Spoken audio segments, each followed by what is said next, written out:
তিনি সেদিন ন্যায় বিচার চেয়েছিলেন, কিন্তু আদালত থেকে ন্যায় বিচার পাননি। যারা তার উপরে অবিচার করেছেন তারা কিন্তু এখন আর দেশেই নেই।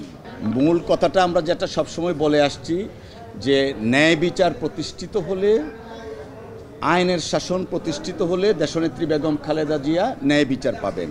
আমাদের লার্নের সিনিয়র স্যার বলেছেন এই মামলাটা মূলত ছিল পলিটিক্যালি মোটিভেটেড একটা কেস, যেখানে কোনো আইনগত ভিত্তি ছিল না। প্রাইভেট ট্রাস্ট, যদি কোনো ডিসপিউট থাকে প্রাইভেট ট্রাস্ট অ্যাক্ট দ্বারা সেই ডিসপিউটটা সলভ করা হবে। কিন্তু শেখ হাসিনা ওয়াজেদ, যিনি বর্তমানে পলাতক আছেন ভারতে এবং আইনের দৃষ্টিতে ফিউজিটিভ, তার প্রত্যক্ষ নির্দেশে তত্ত্বাবধানে দেশনেত্রী বেগম খালেদা জিয়াকে রাজনৈতিকভাবে হয়রানি করার জন্য এবং দলকে ক্ষতিগ্রস্ত করার জন্য এই অসৎ উদ্দেশ্য নিয়ে মামলাটা দায়ের করেছিলেন।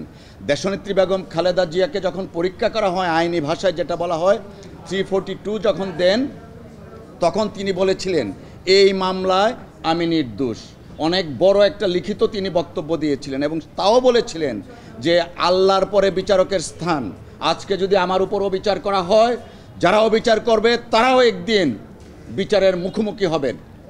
তো আজকে দেশনেত্রী বেগম খালেদা জিয়া 2018 সনের সেই আর্জ আজকে প্রমাণিত হয়েছে। তিনি সেদিন ন্যায় বিচার চেয়েছিলেন, কিন্তু আদালত থেকে ন্যায় বিচার পাননি।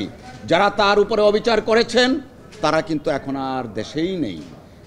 তাই আইনের শাসনের প্রতি আমরা শ্রদ্ধাশীল।